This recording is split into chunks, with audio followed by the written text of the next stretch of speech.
was een visser uit een dorpje aan de Middellandse Zee, die ik met vakantie heb ontmoet. En 's avonds dansten wij daar samen in een klein café. Ik was verliefd, ik weet het nog zo goed. Hij beloofde mij te schrijven toen ik afscheid van hem nam, maar hij heeft een ander al misschien. Ik denk nog elke avond aan dat dorpje bij de zee, maar ik zal die visser nooit meer zien.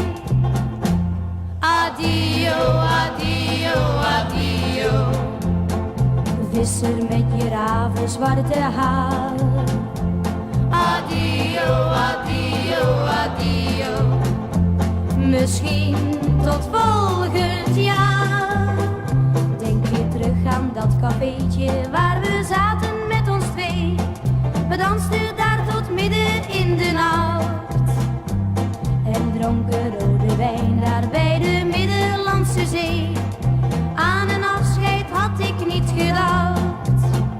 Ik heb alleen nog maar een foto van ons tweeën in de zon, waar ik toen met jou nog lachen kon.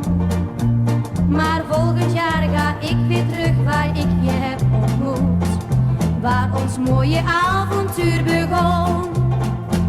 Adio, adio, adio, visser met je ravenzwarte haar. Adio, adio, adio, misschien tot volgend jaar.